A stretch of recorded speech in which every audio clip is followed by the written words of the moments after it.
He found a buried briefcase right beneath his farm. But when he discovered what was inside, his peaceful life collapsed in an instant. Subscribe to the channel and comment which country you're watching from. The sun had barely begun to rise when Jerome Carter pushed open the creaking screen door and stepped out into the quiet chill of dawn. The air smelled of dust and earth, the kind of scent that clung to a man who had spent his whole life working the soil. The wooden boards of the porch beneath his boots were worn smooth by years of footsteps, those of his father and grandfather before him. Beyond the porch stretched the land that had defined the Carter family for generations. Fields that seemed endless when he was a child now looked smaller each year, shrinking not from size but from the weight that pressed upon them. Drought, debt, and disappointment had a way of turning acres into inches. Jerome rubbed a hand over his face, feeling the roughness of his beard. Another night with little sleep. The same worries had twisted through his mind, winding around every thought like creeping vines choking the life from a tree. Bills overdue, notices from the bank, machinery that sputtered and coughed more than it worked. He felt trapped between memories of better times and the harsh truth that those days were gone. Still, he could not walk away, not when this land was everything. His gaze drifted toward the edges of the property, where fences, once straight and strong, now sagged like tired old bones. Beyond them lay a vast patch of barren earth, dry and unused for so long that even weeds struggled to survive. As a boy, Jerome had asked why they never planted there. His father had only shaken his head and said the soil was too stubborn, too rocky. Better to pour effort into the fertile fields close to home. But stubborn soil was still soil, Jerome thought now, and he was running out of ground. He walked toward the barn, the boards faded and red paint peeling away like flakes of old memory. Inside, his tractor waited, older than he cared to admit. He ran a hand along its dented side as though apologizing to a trusted friend he was about to push too hard yet again. He checked the oil, tightened a few loose bolts, and kicked a tire to test its resilience, though resilience was something he knew could not be measured by sound or pressure alone. The farm had always been a battle. His father, Samuel Carter, had spent his life fighting for every crop, every harvest.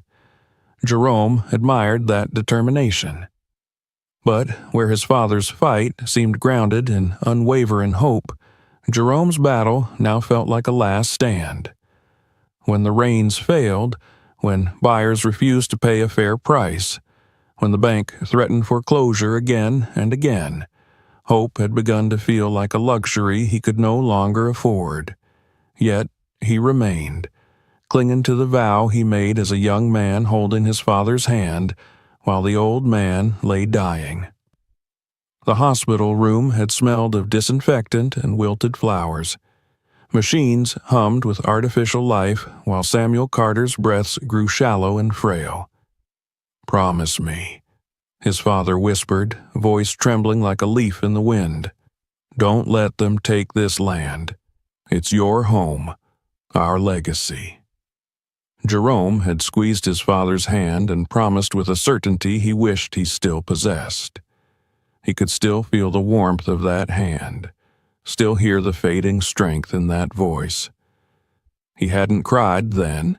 There hadn't been time for tears. There was too much work to do. And since that day, Jerome had carried the weight of that promise like a stone lodged permanently beneath his ribs. He climbed onto the tractor and turned the key. The engine growled, coughed, and then roared to life, sending vibrations through his bones. He guided it out toward the distant field, the forgotten field that his father had deemed too difficult, too time-consuming. Jerome no longer had the luxury of avoiding difficulties. Every unturned inch of this land was a chance at survival. The sky fully brightened now, gold washing across the slopes and hollows of the property. Birds flitted low over the tractor, following in the hopes of easy meals stirred from the dirt. The steady rumble of the machine was almost comforting, drowning out thoughts he wished would stay buried. He reached the neglected stretch of earth and lowered the plow into the ground. The tractor strained as metal met resistance. Jerome gritted his teeth and forced it forward, inch by stubborn inch. The soil here was harder, packed tight as though guarding secrets beneath the surface. Each row he carved left him sweating, muscles burning, but he felt a grim satisfaction in watching the land yield to his effort. Hope was a fragile thing, but a plowed field, no matter how small, looked like possibility. As the hours passed, memories drifted through him like ghosts.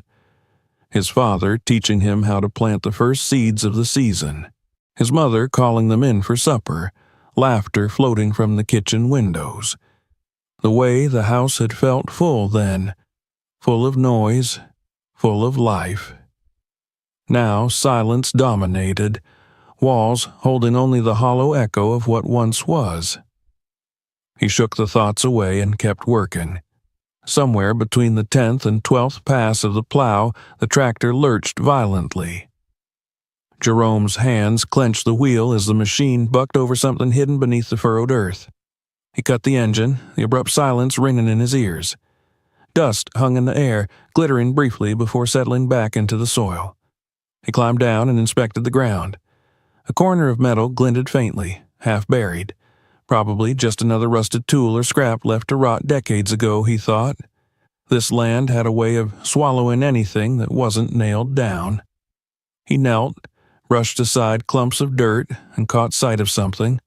Straight edges, reinforced corners, the suggestion of a handle. A box? No, bigger than a toolbox. It was something sealed, deliberate. A ripple of unease slid through him. This place had been ignored for years, untouched by anyone but the wind and weather. How long had this metal object slept under the weight of forgotten soil? Who put it there? Why? Jerome stood up slowly, wiping his palms on his jeans. The wind had stilled, and even the birds seemed to watch in anticipation. The tractor's ticking engine faded as it cooled, leaving a strange, expectant quiet. He stared at the exposed fragment, heart thudding with a mix of curiosity and apprehension. Tomorrow, he told himself, he would come back with proper tools, dig it out fully, and see what secrets the stubborn land had chosen to reveal. But, as he climbed back on the tractor, he couldn't shake the feeling that he had tugged at the edge of something much larger than an old piece of metal. Something that had waited beneath the earth for a very long time. Something that might change everything he thought he knew about his family's land. And as he drove back toward the house, the promise he once made to his father weighed heavier with every turn of the wheels. For the first time in years, Jerome felt a shift, small but undeniable. The earth was giving up its silence. And whatever it had buried, he was about to uncover. Jerome barely slept that night. Every time he closed his eyes, the glint of that hidden metal flashed in the darkness behind his eyelids. He tossed and turned, the old bed springs creaking in protest beneath his weight. Outside, coyotes howled in the distance, answering one another across the open land, and the sound only fed the restless unease rising inside him. The farm seemed unusually alive, as if the very soil anticipated what tomorrow would bring.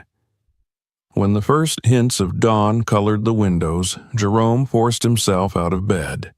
He drank a cup of stale coffee in silence, staring out over the fields that were now stained gold by the awakening sun. His gaze instinctively found the far edge of the land where he had left his tractor and uncovered that mysterious fragment. Something waited there. Something that wanted to be found. He grabbed his gloves and a shovel, tools worn smooth from countless uses. The morning air was cool as he stepped outside, but sweat threatened already, fueled not by heat but a prickling anticipation. Each step toward the distant field heightened his heartbeat. He tried to focus on the routine of walking, the crunch of dirt beneath his boots, the sway of grass brushing against his legs, but his thoughts raced ahead of him. What could it be? Some old farm equipment, long forgotten. A buried storage box, something of his father's, of his grandfather's. But deep down, Jerome knew that neither of them would have left such a thing hidden without a word. The Carters were simple men, and their secrets had always lived above ground, carved into the wrinkles of their hands and the sunburnt lines on their faces. He reached the site faster than he expected. The earth was disturbed, loose and soft where he had dug the day before.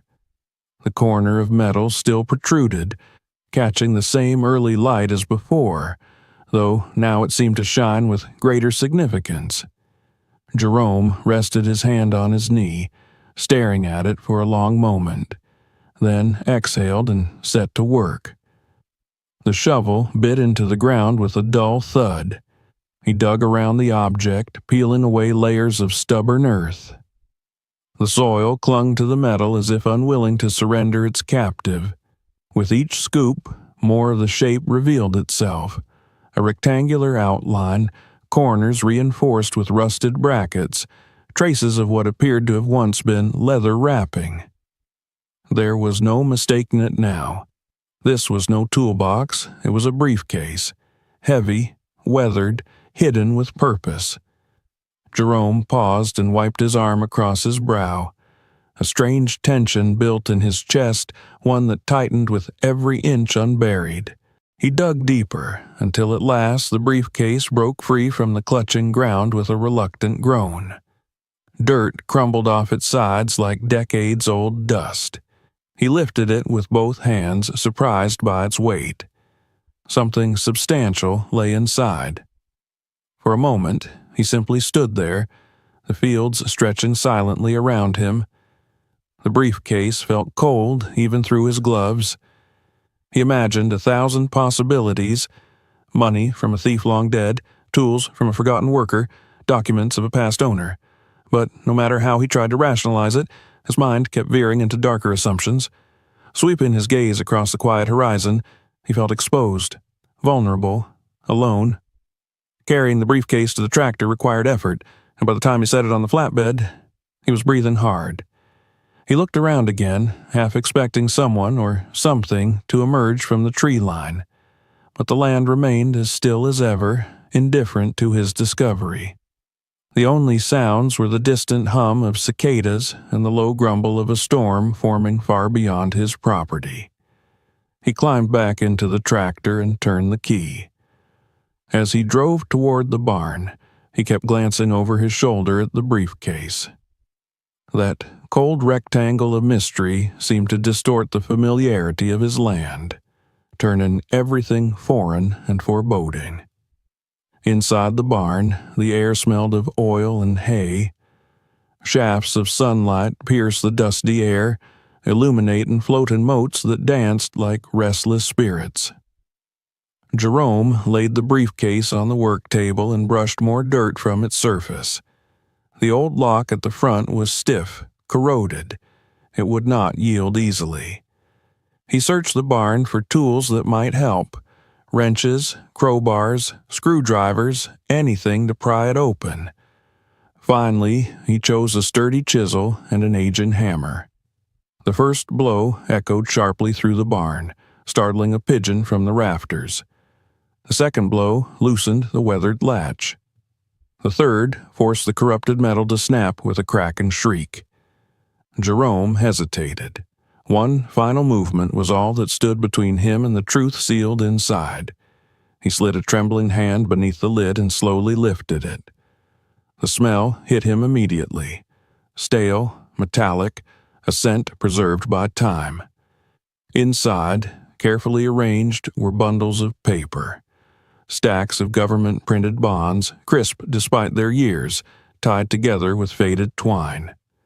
On top lay a thick folder stamped with markings he recognized.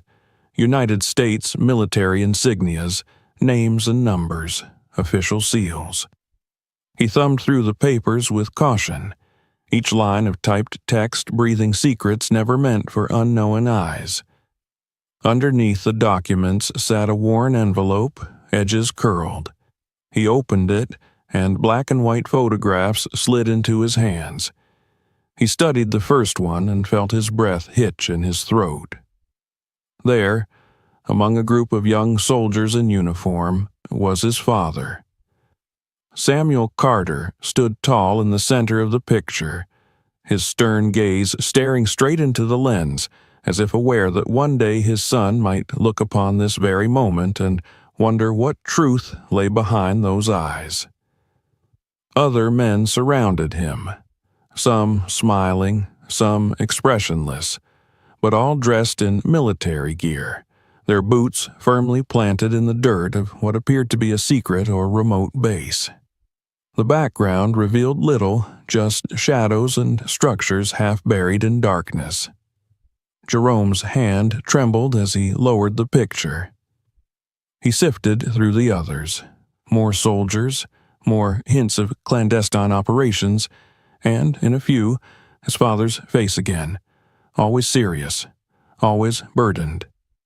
Beneath the photographs, he found pages of reports referencing a covert mission, funds allocated for classified purposes, the suspicion of internal theft. There were signatures, code names, scattered notes that seemed to accuse and defend at once. Jerome stared at the folder, pieces of a puzzle forming jagged shapes in his mind. Had his father stolen this money, or had he taken it from those who did?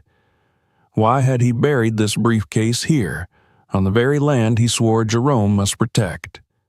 What truths had he taken to his grave? He closed his eyes and tried to steady his breathing. He remembered Samuel as a quiet man, weathered not just by sun and soil, but by something unspoken that lived behind his gaze. There had always been a distance in him, moments where his eyes would drift into memories he refused to share. Now those memories lay on this table, exposed and unforgiven. Jerome was still processing this discovery when the floor beneath him trembled slightly. The barn walls seemed to absorb a new vibration, one that grew louder, more distinct.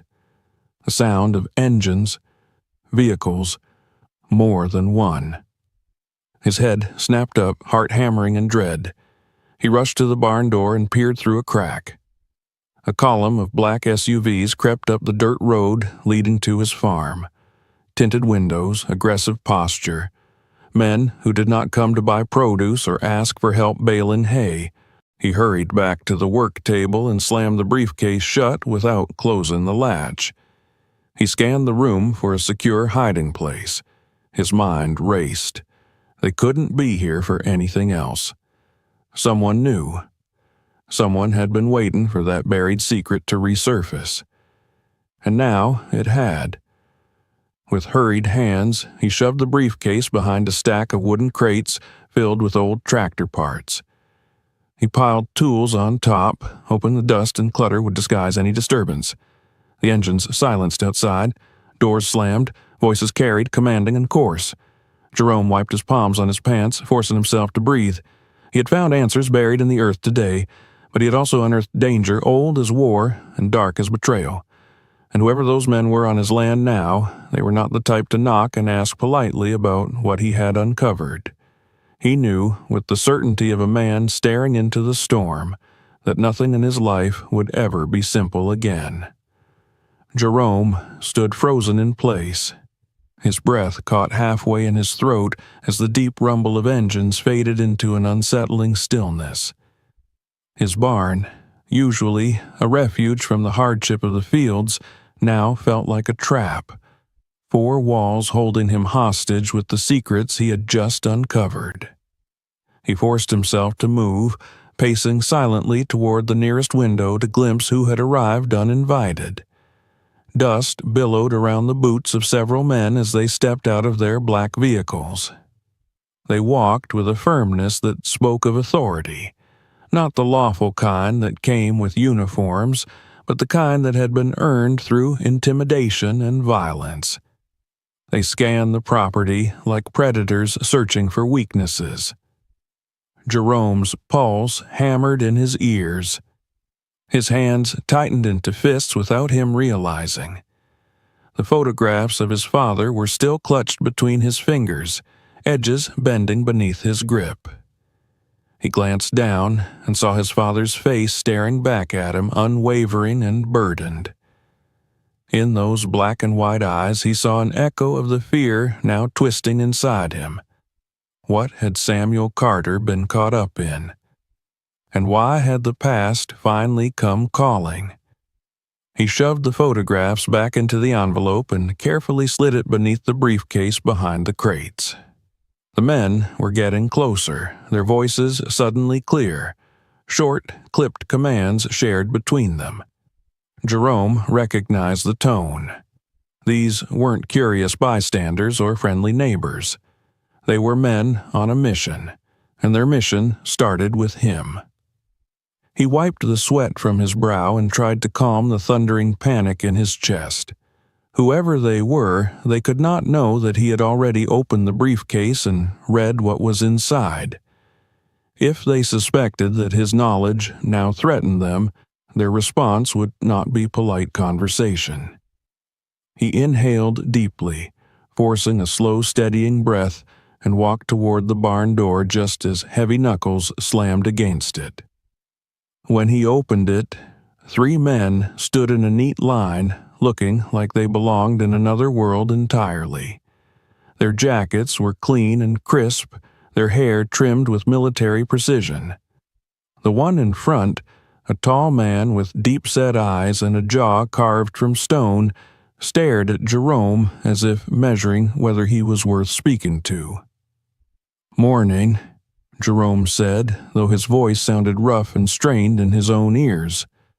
The leader's eyes flicked past him to the dim interior of the barn, scanning rapidly, noting every shadow, every tool, every lingering speck of dust. "We're looking for something," the man said. His voice was low, smooth, unused to asking permission. "Something that was lost a long time ago. You work in this land a while?" Jerome swallowed. The floor beneath his feet seemed unsteady. "All my life," he answered. "Then you know this property well." The man stepped closer, invading the space Jerome had instinctively tried to guard. "You must have seen all kinds of things come up over the years, items buried and forgotten." Jerome kept his expression as blank as he could, though his knuckles were white from how tightly he held the doorframe for support. "Just rocks. Old metal. Nothing special." The man's lips curled into something that wasn't quite a smile. "I hope you're a better liar than that," he murmured. Jerome's stomach dropped. The other men fanned out without being told, peering into windows, circling the barn. Their polished boots crunched through gravel and hay as if they owned the ground they walked upon. "What exactly are you looking for?" Jerome forced his voice to remain steady, though he felt like a blade suspended above the edge of a fall. "A briefcase," the leader replied. He watched Jerome's face closely, hungry for reaction. "It was left here a long time ago, lost by a friend of yours, Samuel Carter." He let the name hang in the air like a threat. "Ring any bells?" Jerome felt his heart turn cold. The use of his father's name was not accidental. These men knew exactly where they were and why they had come. They knew that Samuel had buried something on this land, and now they assumed that Jerome knew too. "My father didn't have any friends who drove cars like those," Jerome said quietly. The man's jaw clenched once, a tiny twitch, but enough to tell Jerome his answer was not appreciated. "Listen carefully." The leader leaned in until Jerome could see the faint scar slicing along his cheek, a reminder that this man had been through more than boardrooms and casual threats. "We need that briefcase. We don't care how you found it or whether you know what's inside. But if you interfere," his voice dropped to a growl carrying a cold promise, "then this land will be the least of your concerns." Jerome's throat tightened. He glanced toward the fields where his father had labored under the sun every day of his life. He could almost see the old man's ghost standing there, watching, waiting to see whether his son would bend under pressure. "I don't know what you think is out here," Jerome said, with all the courage he could gather, "but there's nothing for you on this farm." The leader stared at him for a long moment, then nodded slightly. He stepped back, motioning for his men to leave the barn. "We'll be back," he said, and Jerome believed him without question. "I suggest you think carefully about what's important to you before that happens." The men returned to their SUVs, engines roaring to life once more. They didn't rush. They left slowly, deliberately, letting thick clouds of dust billow in their wake. The message was clear. They controlled the timing. They controlled the next move. And Jerome was now trapped in whatever game they intended to play. When the vehicles vanished down the road, Jerome's legs finally gave way. He stumbled to a stool and lowered himself before he fell outright. His breath shuddered in and out, hands trembling uncontrollably. He stared at the crates hiding the briefcase as if expecting the secrets inside to crawl out and reveal themselves. Inside those metal walls lay answers about his father, about this mission, about the men who had just threatened him. Answers wrapped in mystery and danger, now tied irrevocably to his fate. He stood again and reached for the briefcase. His fingers touched the cold metal with a reverence mixed with fear. He dragged it back onto the workbench and reopened it, staring once more at the documents that had already begun to warp the entire shape of his life. He picked up the topmost page, reading each word slowly. Funds allocated under secrecy. Military personnel assigned to transport. A timeline of events that led to those funds disappearing along with several soldiers. Among the signatures was his father's. Not forged, not incidental. Samuel Carter had been involved deeply, either willingly or under orders. But what role had he played? Was he betrayed by his brothers-in-arms, or had he become one of them? Jerome's mind flashed back to childhood scenes, times when his father would sit by the fire, staring into the flames long after the rest of the family had gone to bed. Times when quick noises made him flinch or reach for something at his waist, where no weapon rested anymore. Times when stories of the military brought a sudden storm into his eyes. A good man burdened by something too terrible to speak aloud. Jerome brushed a trembling thumb over his father's face in the photograph. "What did you do?" he whispered. The silence answered him with a palpable tension. Then came the fear. The realization that he was now part of something he had never asked for, something violent and ruthless. He was no longer just a farmer struggling to save his land. He was a witness, a connection to secrets buried by men who would kill to protect them. He remembered the leader's final words, "We'll be back." His father had tried to bury his sins or his heroism beneath the soil, but the past never stayed buried forever. Now it was up to Jerome to decide whether he would follow the same path or bring truth to the surface, no matter the consequences. He slid the documents back into the briefcase and latched it shut. His fingers hovered over the handle, knowing that he needed to move it, hide it better, protect it. At the same time, he knew that this briefcase was no longer just evidence of his father's hidden life. It was leverage.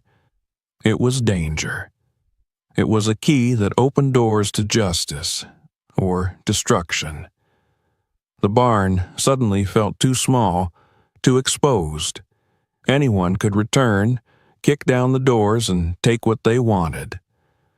Jerome clutched the handle and carried the briefcase to the house, moving quickly as if shadows were reaching out to grasp him. Inside, he pushed the kitchen table aside and pried up a floorboard the way his father had shown him long ago. A stash point for emergency money, protected from storms and prying hands. Now it would become the hiding place of secrets worth more than anything Jerome had ever owned. He lowered the briefcase gently into the hollow darkness beneath the floor. Before replacing the board, he paused and looked into the darkness at the sealed vessel of truth. What he had found was a burden, heavy enough to crack the life he had known. His father had carried this burden in silence for decades, alone. Now, Jerome carried it too. Wherever those men had come from, whatever they wanted, whatever they were willing to do, the battle lines had formed. His land was no longer just his family's inheritance. It had become a battlefield. He slid the floorboard back into place and stood, staring at his home, his barn, his fields. Everything looked the same, but everything had changed. The shadows of the past had finally surfaced, and Jerome knew that soon they would demand the full truth. And what he chose next would determine whether his father's legacy would be remembered with honor or erased by violence and fear. The storm was not coming. It was already here. The hours following the departure of the strangers stretched like a taut wire ready to snap at the slightest movement. Jerome paced through the house, unable to settle, unable even to sit. Every creak of the old wooden floorboards sounded like footsteps returning. Every shift in the wind outside felt like a warning. He should have felt safer inside his own home, but instead the walls pressed inward, suffocating him with the weight of what he knew. The briefcase hidden beneath the floorboards seemed to radiate a feverish presence, as if the secrets locked inside were too powerful to be contained. He tried to work, but every chore he attempted fell apart beneath trembling hands. The tractor sat idle in the yard, streaks of dried mud clinging like scars where the earth had resisted giving up its secret. Jerome stared at the distant field from the kitchen window, remembering how innocent the morning had been before metal emerged from the ground to rewrite everything he believed about his father, and about the land he had vowed to protect. That oath now felt heavier, more complex. Protecting the land suddenly meant surviving forces far greater than drought or debt. His stomach churned with unease as the afternoon passed. More than once he found himself glancing toward the road, expecting to see dust rising from tires. But the horizon remained empty, deceptively calm. The stillness began to feel like a trap, as though the men had retreated only far enough to watch unseen. The uncertainty was its own kind of torment, fraying his nerves until a knock on the door would have been preferable to the silence. Toward evening, he heated a pot of beans, but the smell turned his stomach. He tried to swallow a few spoonfuls, chewing mechanically, his appetite lost somewhere between fear and exhaustion. He set the bowl aside and pressed his palms against the kitchen counter, head bowed.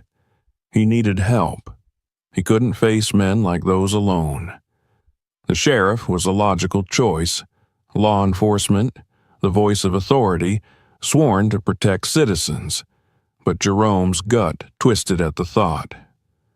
Something about those strangers had felt deeply connected to power, the wrong kind of power. If they were truly dangerous, what guarantee did he have that the sheriff wouldn't already be under their influence?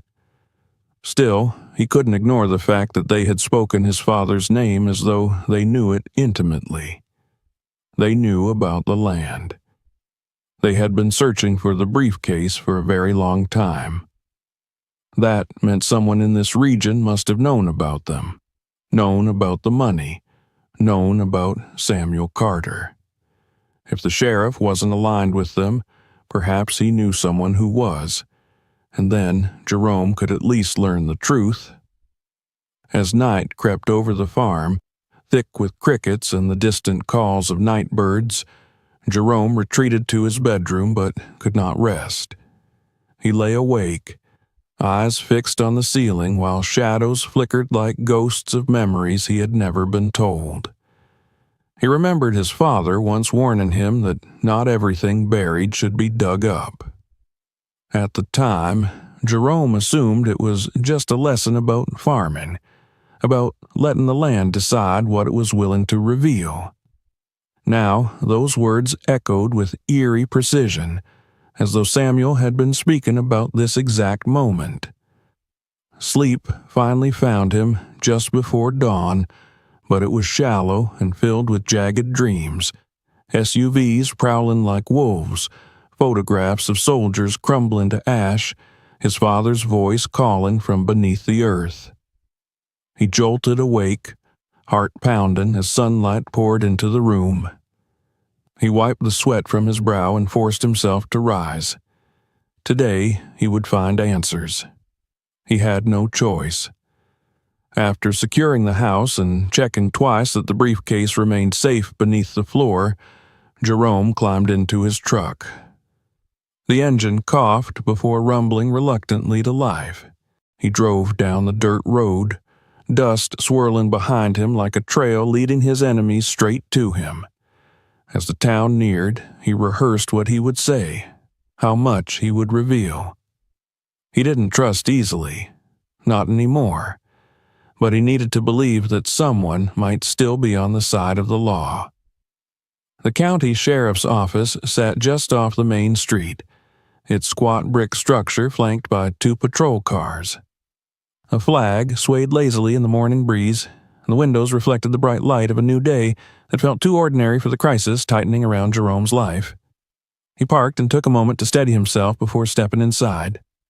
The air smelled like burnt coffee and paper. A radio crackled from somewhere out of sight.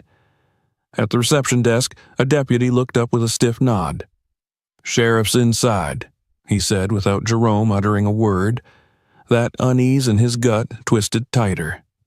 When the sheriff stepped out of his office, Jerome saw the recognition and surprise flash briefly in his eyes. Sheriff Daniels was a square-shouldered man with a thick mustache and a voice that usually carried too much confidence for Jerome's liking. But today, that voice sounded cautious. "Carter," he greeted, folding his arms. "I haven't seen you in a while. Something wrong on the farm?" Jerome didn't waste time. "Some men came out to the property yesterday," he said, measuring the sheriff's reaction. "They were looking for something buried. Said they knew my father." Sheriff Daniels' brows lifted slightly. "That so?" His tone was neutral, but a flicker of intrigue passed through his eyes. "Did they say who they were with? Military? Government?" "No," Jerome replied, and they weren't too keen on explaining themselves. The sheriff's eyes narrowed. "Did they threaten you?" The image of the leader leaning in, voice sharp enough to cut bone, flashed vivid as the barn itself. "They strongly implied that if I found anything, I should hand it over." The sheriff glanced back toward his office, as though contemplating information buried deeper than he wanted to reveal. "Men like that don't just show up without reason," he said finally. Where'd they say they were from?" "They didn't," Jerome replied, "but they mentioned something buried a long time ago, something that belonged to my father." There it was, a brief, barely perceptible shift of the sheriff's posture. Jerome caught it, a hesitation and a fear. "You didn't find anything, did you?" Daniels asked, the question too bold, too direct. Jerome stiffened. "What makes you think I did?" The sheriff didn't blink. "Because they wouldn't come otherwise." It was then Jerome realized the sheriff knew far more than he would admit, and in that realization dread congealed inside his chest. He had walked into a place he hoped would offer protection, only to find more shadows lurking behind badges and uniforms. The sheriff sighed, rubbing a calloused hand across his mouth. "Look, Carter, there are people out there, powerful people, who don't like unfinished business. If your father was mixed up in something, it's best you stay out of it. Let them take whatever they're looking for and you'll be left alone." The betrayal hit hard enough to stagger him. "You expect me to trust them? After what they said?" The sheriff's voice hardened. "I expect you to trust me when I tell you that you don't want to get involved." Their eyes locked. Jerome felt the ground beneath him shifting, losing its stability. He thought of his father's trembling hand gripping his, that final promise whispered on a dying breath. "Don't let them take this land." He understood now that Samuel hadn't been referring to the bank or the storms. He had meant these men, these wolves disguised as officials and patriots. Jerome turned to leave without another word. He could not count on the sheriff. He could not count on anyone but himself. The drive back felt far longer than the journey into town. Trees leaned like silent spectators as he passed, their branches seeming to point condemning fingers. His truck rattled over ruts in the road, but he barely noticed. He was too consumed by the crushing knowledge that he stood alone against enemies powerful enough to alter the truth itself. As he neared the farmhouse, his breath caught. Tire tracks, fresh ones, cut deep into the dirt near the barn. Tracks that had not been there when he left. He slammed the truck into park and leapt out, heart pounding like hooves against the earth. The barn door hung slightly ajar. Jerome rushed inside, every instinct braced for confrontation. The interior was a mess, tools scattered, crates overturned, hay trampled into the dust. They had searched. They had torn through every corner of his sanctuary. But had they looked inside the house? He sprinted for the porch, stumbling on the steps as fear clawed through his chest. He shoved the door open, scanning the living room, the kitchen, the hall. Furniture was disturbed, drawers open, cupboards rifled through. They had been here. They were looking. But the floorboard still lay just as he left it. He dropped to his knees and pried it up. The breath he'd been holding finally released when he saw the briefcase still resting in the hollow darkness. They hadn't found it. Yet. He set the board back and sat with his back against the cabinet, chest heaving. The men had returned already, just as they promised, and next time they might not leave without what they wanted, or without him. Outside, a hawk screamed, the sound slicing through the quiet like a warning. Jerome stared at the wall in front of him. The truth would not disappear. The wolves would return. And if he did nothing, if he continued to hide and hope, the past would consume him the same way it had consumed his father. His only chance was to find the truth first, to bring light into the darkness before the darkness swallowed him whole. And now he knew, with chilling clarity, that the danger was escalating. The time for fear was over. He would have to fight for the land, for his father's name, and for his own survival, because the wolves were coming back, and next time they would not knock. Jerome remained seated on the floor for a long time, unable to move, unable to think beyond the pounding of his own heartbeat. The house smelled faintly of overturned dust and the sweat of intruders whose presence lingered like a stain in the air. He felt violated, exposed, as though strangers had pried into the very core of his life and judged it worthless unless it contained what they wanted. His father's legacy, once a source of pride, had become bait in a dangerous game he never agreed to play. The sun was still high when he finally pushed himself up, pacing the house with uneven steps. Closets lay open like mouths hung in silent gasps. Drawers were yanked so forcefully that one had splintered, wooden fragments scattered across the floor. They had gone through everything except the hidden board beneath the kitchen floor, his father's last line of defense. The men had been close, terrifyingly close, and the thought made Jerome's hands tremble with renewed fear. Had they found anything else? Any clue that led them to guess the secret was still there? He forced himself to check every room, searching for anything missing, anything planted. But what unsettled him most was the impression that the intruders had not left in anger. They had left confident, as though they believed he would eventually give them what they wanted, as though time itself was their ally. Jerome stumbled onto the porch and let the fresh air fill his lungs. The vast fields, once a comfort, now seemed like endless open eyes watching him. He needed a plan. The sheriff couldn't be trusted. Those men would return soon. He could not let them pin him to the walls of his own home like a cornered animal. He needed help from beyond this county, beyond his corrupt roots that ran too deep into the soil. The federal government. The idea struck him suddenly, with the clarity of sunlight cutting through storm clouds. The documents in the briefcase carried the marks of classified military property, money that belonged to the state, not criminals.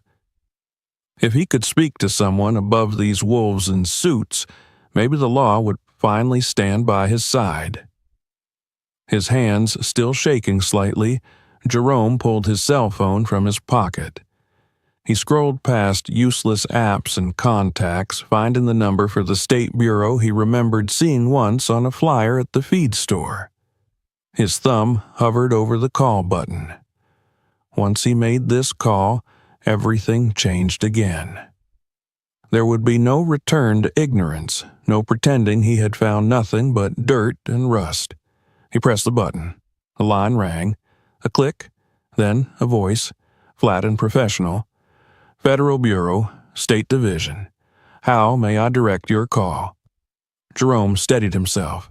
My name is Jerome Carter, he began, forcing each word to form clearly. I need to report a crime, a major one. It involves stolen military funds hidden on private property. I have proof. The voice on the other end sharpened immediately. Another click, a different voice, older, more authoritative.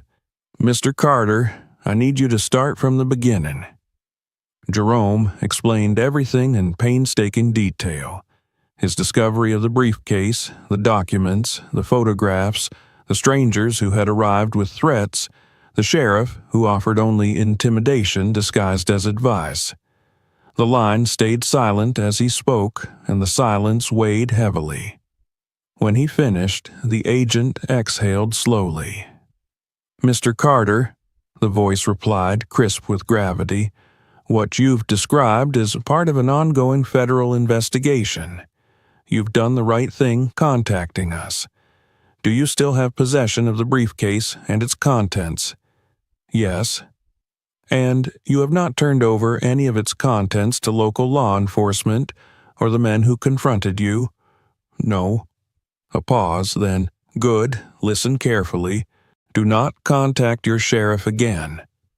Do not confront the men who visited your property, and do not try to move or destroy the briefcase. We will dispatch agents to your location within the next 48 hours. You are not safe until we arrive." The words struck Jerome like ice water. He gripped the phone tighter. 48 hours? I don't know if I have that long. "You need to trust us, Mr. Carter," the agent insisted. "Keep a low profile. Avoid contact with anyone who approaches you about this matter. We will be there soon." The call ended. The line went dead, leaving Jerome alone again with his racing thoughts. 48 hours. 2 days standing between him and salvation, or disaster. He spent the next evening in vigilance. He checked and rechecked the locks. He positioned furniture near windows where blinds had been broken. A hammer rested near his bedside. He turned off lights and sat in the darkness, watching the moonlit road with wide, sleepless eyes. Every distant sound became a threat. An owl's cry sent a jolt through his heart. A car passing miles away stirred paranoia that clawed at his nerves, and the hours dragged relentlessly. The night finally faded, replaced by a dull, gray dawn. Jerome's chest ached from tension, but adrenaline kept him upright. He forced himself to eat, although every bite felt like gravel. He needed strength. The wolves could return at any moment. By afternoon, fatigue wrapped around him like thick fog. His thoughts grew sluggish, vision blurred at the edges. Just as he closed his eyes for a moment too long, a faint crunch reached his ears, the sound of tires rolling over gravel. He lurched toward the window. 2 trucks, rusted, local, familiar, not the polished SUVs. And yet fear burned through him as 2 figures climbed out, Sheriff Daniels and a deputy. The sheriff's steps were brisk and determined as he approached the porch, gaze locked on the house like a hawk homing in on prey.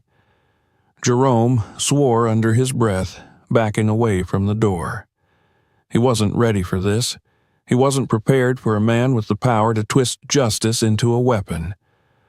The sheriff knocked, though the gesture was merely ceremonial. "Jerome," he called, "we need to talk. Now." Jerome's mind raced. The agent's warning beat like a war drum in his memory. Do not contact your sheriff again. Do not confront the men who visited your property. He remained silent. The sheriff's next knock was harder. "I know, you're in there." His voice was sharp, no longer pretending politeness. "Open the door." Jerome stood motionless, barely breathing. Footsteps shifted outside. A voice, lower, murmuring. The deputy. They were discussing something, maybe whether to force entry. The sheriff's temper cracked. "If you're hiding something, Carter, it's only a matter of time before we find it. You can't keep the truth from coming out."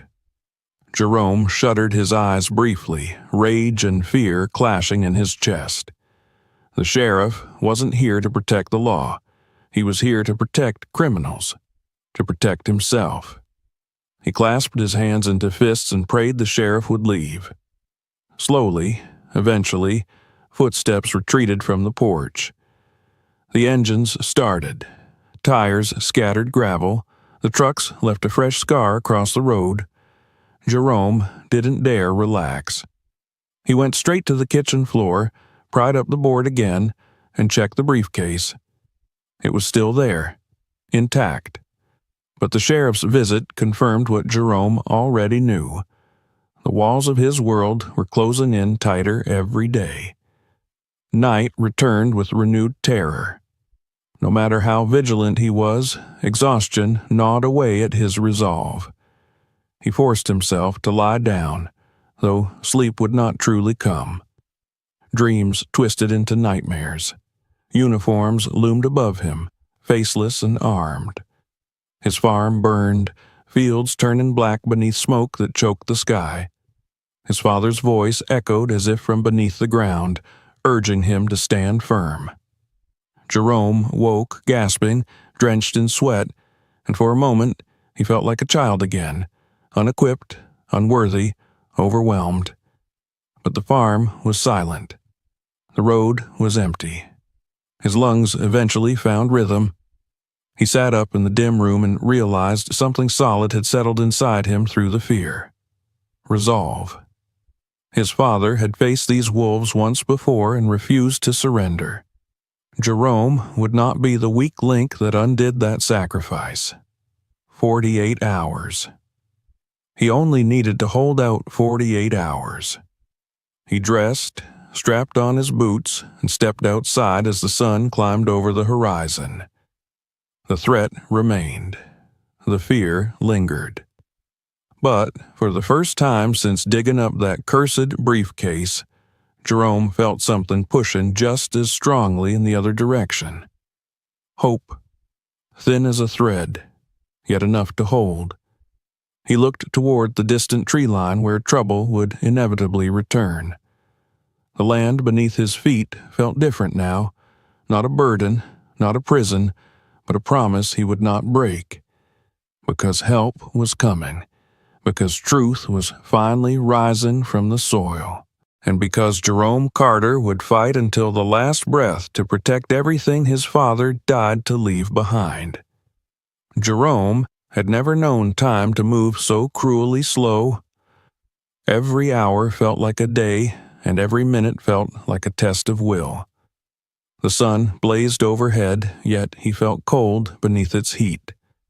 His breath came short and shallow, as if fear itself tried to choke him from the inside. He kept glancing toward the driveway, the tree line, the road from town, any direction where danger might reappear. The promise of federal agents arriving within 48 hours gave him something to cling to, but hope and dread tangled inside him like barbed wire, tightening with each passing moment. He tried to distract himself through work. He fed the chickens, though his hands shook so badly he spilled half the feed. He checked the plumbing in the barn, though his eyes kept flicking toward the open door. He inspected his fence line, though every rustle in the brush sent him dropping into a defensive crouch like a soldier in enemy territory. The land that had always been home now felt like a battlefield, every hill a hiding place, every shadow a threat. By mid-afternoon, he walked the rows of his field simply to keep moving. The dried stalks whispered with the wind, but their voices felt ominous instead of comforting. His father's ghost seemed to lean over his shoulder with each step, urging him to stand his ground. That memory kept him from breaking, even when fear gnawed at the edges of his resolve. As the sun dipped low, painting the horizon crimson like fresh wounds, Jerome knew the wolves would appear again under that cloak of dying light. Men like them thrived in intimidation, and nothing intimidated more than a visit in the dark. The wind died to a breathless stillness. The cicadas' hum faded. The world seemed to hold itself still, waiting. When the first engine roared somewhere far down the road, Jerome's heart surged into his throat. He ran to the house and slammed the door shut, locking it, bolting it, securing it as though thin wood could stop the hungry violence coming for him. He had only a hammer and a kitchen knife for protection, weapons laughably small against firearms and trained killers, but they were something, better than bare hands and fear. The headlights carved through the darkness before he saw the vehicles themselves, 3 black SUVs rolling slow like sharks circling prey. They stopped in front of his house. Doors opened, boots crunched gravel. Men emerged with purpose and aggression, flashlights slicing through the night. They didn't knock this time. They didn't pretend courtesy. One of them signaled with 2 fingers, and the rest split apart, forming a semicircle around the house. Jerome's breath stilled in his chest. He crouched behind the living room window, watching their silhouettes creep closer. One man stepped onto the porch, his boots thudding heavily against the wood, and pounded against the door. "Carter," he barked, his voice seething with fury, "we're tired of games. Open this door." Jerome didn't move. His silence was answer enough. The man's tone hardened into something darker. "We know you made a call. We know who you talked to. They won't get here in time. You have something that belongs to us, and you're going to hand it over." A fist crashed against the door, once, twice, then again, each strike stronger, splintering the wood. Jerome backed away into the hall, clutching the hammer tightly. They wouldn't wait much longer. They would break in, seize the briefcase, and kill him to bury the evidence forever. He needed to be faster than their rage. He remembered the tunnels his father once dug for irrigation, shallow trenches that snaked through the property to drain floodwater into the lower fields. Those trenches now lay mostly forgotten beneath the tall grass and weeds. But Jerome had walked them 1,000 times as a boy. In the dark, with his eyes closed. He knew every twist and turn. There was still a way out. The back door would be watched, but beneath the pantry floor his father had built an emergency hatch years ago, a precaution for storms or wildfires. Jerome rushed to the kitchen, ignoring the violent cracking of the front door behind him. He cleared the floorboard, pulled open the latch, and lifted himself into the narrow crawl space. The air smelled of earth and old wood. He dragged the hatch closed above him just as the heavy crash of the front door being smashed open echoed through the house. Boots thundered across the floorboards, furniture was knocked over, glass shattered. They were inside. Jerome crawled forward, his breath ragged, dirt pressing into his palms. The tunnel was barely wide enough for his shoulders, but he forced his body through, inch by inch. He could hear muffled voices above him, angry, impatient, predatory. "He's still here somewhere. Find that case. Hurry, we don't have much time before—" The rest of the sentence cut off as Jerome pushed deeper into the darkness. The tunnel opened finally into the irrigation ditch behind the barn. He crawled out into the night air, gasping for breath. In the distance, the men had scattered, searching the wrong places. He looked toward the shed. There was a chance, a slim one, that he could circle around and buy himself time. His mind raced. The agents had promised help. But what if they didn't come soon enough? He needed something to level the field, a weapon, leverage, anything. His father had always said the land could fight with you, if only you knew its secrets. Jerome wasn't a soldier, he wasn't trained, but he had one advantage. This was his territory. He sprinted to the barn, hugging the shadows. The wolves had left it in disarray, but in their rage they hadn't noticed the old hunting rifle mounted high on the wall, dusty and forgotten. Jerome scrambled up and grabbed it down. The wood was dry and rough against his hands. He checked the chamber, loaded. Only a few rounds, but enough to make a stand if necessary. He heard shouting from the house. Someone had found the hatch. They were coming. The moon hung low and wide, silvering the field. Jerome moved toward the far edge of the property, where the land dropped into a dip. There, thick brush and tall grass could conceal him until backup arrived. If backup arrived. The voices grew louder behind him. Flashlights sliced through the field. They were fanning out again, spreading like a tightening net. Jerome dropped low into a shallow trench and crept through the grass, staying beneath sightlines. Every rustle felt too loud. Every heartbeat was a countdown. Then a light swept dangerously close. He froze.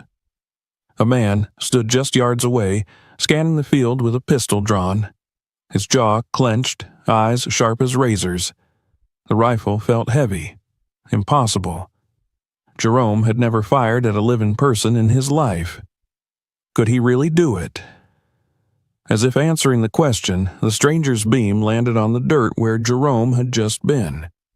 The man's mouth twisted into a wicked smile as he raised his weapon. Jerome acted on instinct.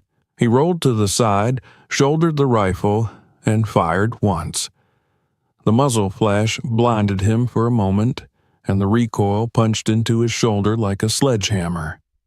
A cry split the night. The man collapsed, grabbing his thigh, swearing violently.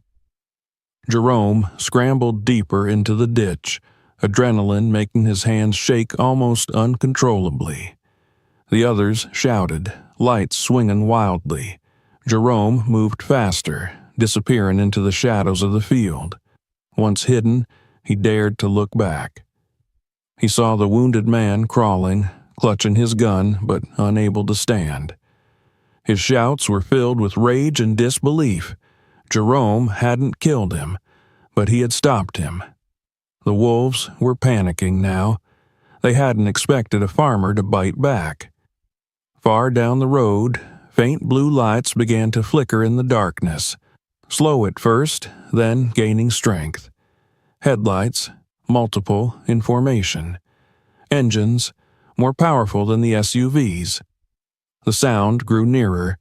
Shouts erupted from the field, frantic and sharp. The federal agents had arrived. Black and white vehicles surged onto the property, tires ripping through dirt.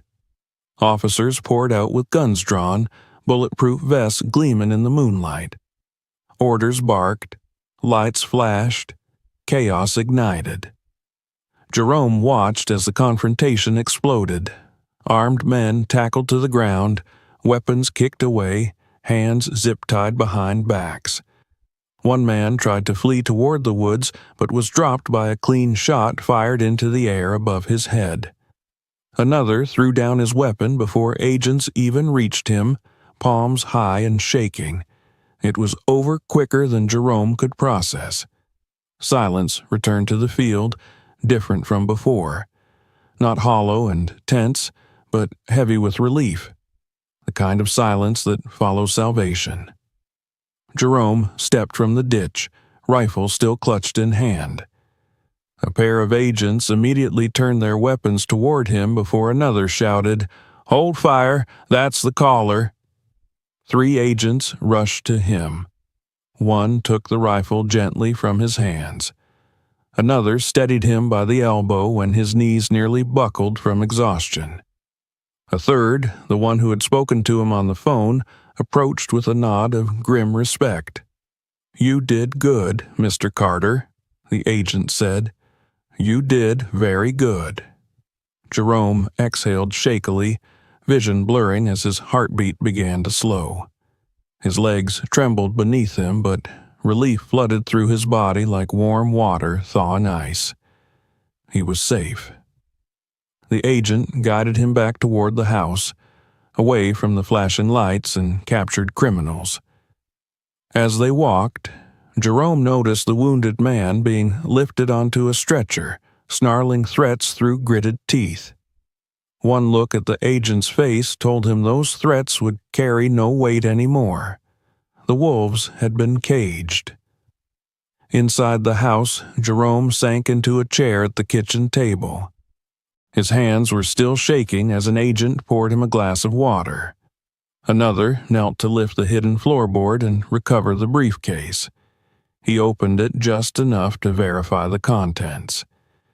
His expression hardened as he looked at the classified documents, the bonds, the photographs, evidence of corruption buried deep in history. One agent sat across from Jerome. He was older, with kind but weary eyes that had seen too much. He leaned forward, resting his hands on the table.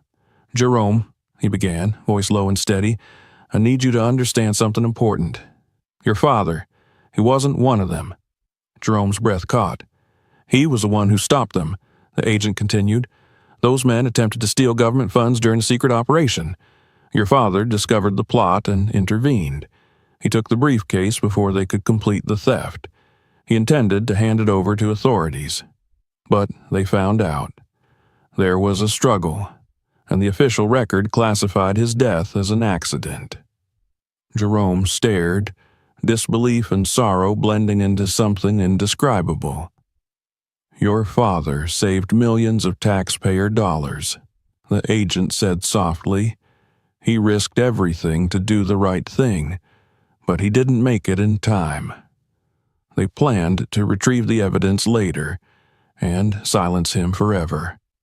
They failed, but he died before he could tell anyone the truth. Jerome bowed his head, tears slipping silently down his cheeks. All the pieces of his father's life, the haunted eyes, the unspoken memories, the weight he carried, fell into place. Samuel Carter had not been a man with secrets of shame. He had been a man with a burden of honor. "He died a hero," Jerome whispered. "Yes," the agent replied, "and you may have just saved countless others by making sure his story wasn't buried with him." The room felt strangely lighter, as if the ghost of Samuel Carter had finally been granted peace. Jerome looked up through blurred eyes and managed a quiet, exhausted smile. The land his father had fought for, had died for, was safe. And Jerome had kept his promise. For the first time in many years, the sun that rose over Carter Farm did not feel like an intruder trying to scorch life from the earth. It felt warm, welcome, almost kind. The grass shimmered with a fresh morning dew, as though the land itself exhaled in relief after a storm it had endured for far too long. The fields stood silent but strong, no longer hiding danger beneath their soil, no longer concealing the weight of secrets lost to time. Just earth and sky and the promise of growing things. Jerome stood outside with a steaming mug of coffee between his hands, watching agents load the now sealed briefcase into one of their armored trucks. The men, federal officers whose arrival had saved his life, moved with respectful purpose. They nodded to him, acknowledging the quiet strength he had shown in the face of death. He felt small under the magnitude of everything that had unfolded, yet something inside him had shifted. He carried his father's fire now, and that fire refused to be extinguished. One of the lead agents, the same man with weary eyes who had spoken to him inside the house, approached.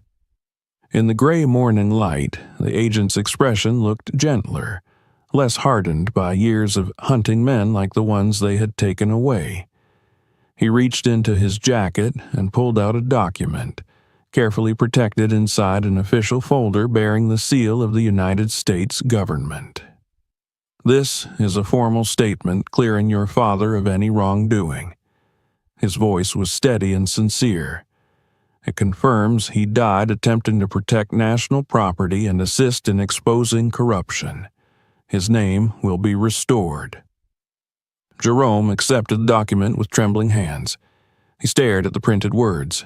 Samuel Carter, honorable service, heroic actions, legacy. A lump rose in his throat, thick and unfamiliar. Pride, real pride, not the fragile imitation he had clung to just to survive. He had always believed his father was a good man. Now the world finally knew it too. "There's more," the agent continued, and Jerome looked up, uncertain how much more his heart could handle. "Due to the role you played in assisting federal law enforcement during an active investigation, and given the danger you were placed in, compensation will be issued to you. Your debts will be cleared, and the state has agreed to grant this property a protected designation. This farm isn't going anywhere. It's yours." The words echoed like the ringing of a church bell, clear, undeniable, miraculous. Jerome tried to speak, but emotion sealed his voice shut. So instead, he simply nodded. The agent offered one more solemn handshake before turning away. As the last vehicle pulled down the dirt road, leaving behind only tire tracks and peace, Jerome let the silence rush into the space they left behind. But it wasn't the silence of fear that had suffocated him for days.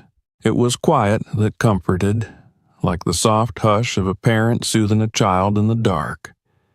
He walked the length of the farmhouse inside and out, taking stock of the damage left behind. Furniture overturned, wood splintered, walls scuffed and cracked. And yet, somehow, everything felt easier to fix now. The threat was gone. The wolves were gone. When he reached the kitchen, he paused before the spot where the floorboard had been lifted so many times recently. He knelt, resting his hand on the wood as if thanking it for keeping his father's legacy safe for all these years. Then he stood and opened the back door to step out into the wide fields that had defined his life. The earth looked raw in the spots where danger had unfolded, boot prints, trampled grass, even a dark patch of earth where blood had spilled into the soil. His land had tasted violence to protect him, just as it had once shielded his father. The sky above was a perfect ocean of blue, streaked with thin clouds pulled like cotton. And something deep inside Jerome tugged at him, drawing him towards the far corner of the field where the earth had first revealed its secret. He found a shovel leaning against the barn, paused only a second, and then carried it with him through the high grass, his boots pressed into fresh ground that felt soft and forgiving underfoot. When he arrived at the spot, the exact place where the plow had caught that glint of metal, he stopped and breathed deeply. This land was more than inheritance. It was a grave for lies and a cradle for truth. It had hidden pain so that future seeds could one day grow without the poison of fear. And now, it deserved something in return. Jerome drove the shovel into the soil. The earth parted cleanly, welcoming each turn. Sweat gathered at his temples as he dug a small, deep hole big enough to take root. When it was ready, he set the shovel down and lifted from his arms the sapling he had brought. An oak, young but sturdy, leaves fluttering with the slightest breeze. His father had always admired oaks. Strongest wood in the county, he used to say. Storm-proof, fire-resistant. The tree that lived for centuries and still stood tall. Jerome thought of that now as he lowered the oak into the ground and pressed soil gently around its base. He packed the earth with his palms, leaving a small mound like a promise. The tree stood straight and proud, a green banner declaring survival. But to Jerome, it was more than just a symbol. It was his father's monument. Not a tombstone marking where a life ended, but a living legacy marking where a life's courage had continued on. He sat back against the grass and looked at the sapling for a long time. His muscles ached, but the ache felt good, felt earned. He noticed his breathing, slow, even, patient, as though every breath aligned him more firmly with the world that had nearly slipped away. This was what peace felt like. Not the absence of danger, but the presence of truth. Days turned into weeks. Repairmen came and went, fixing the damage done to the barn and the house. The rifle was returned to its place on the wall, not as a desperate tool, but as a reminder that courage could come from even the simplest hands. The fields grew thicker and greener with each new dawn. Rain returned, as if the skies themselves had been holding back until justice was restored. The farm was healing. And so was he. Jerome worked the soil with newfound purpose. Every seed he planted felt like an offering to his father. Every harvest that sprouted felt like a victory carried forward. Neighbors began to stop by more often than they ever had before. Some had heard rumors of what had happened, though not the classified details, and their admiration was shy but genuine. "You did right," they told him. "You protected your own." You kept Carter land, Carter land. Jerome accepted their words quietly. Praise was nice, but what mattered most was knowing his father would have been proud. One warm evening, as fireflies blinked alive and the first stars pierced the sky, Jerome found himself once again standing before the sapling. It had grown centimeters already, small but noticeable. He rested a hand on its thin trunk and smiled. The air smelled sweet, fresh, like the scent after a heavy rain. His father would always be here now, in the roots of this tree, in the soil that had kept his secrets safe, in every blade of grass that dared to rise. And Jerome no longer felt alone. For years, this farm had been haunted by silence, his father's silence, then his own. Now the silence was comfortable again, a calm blanket at the end of a hard day rather than the suffocating quiet of fear. The house behind him glowed with warm light through the windows.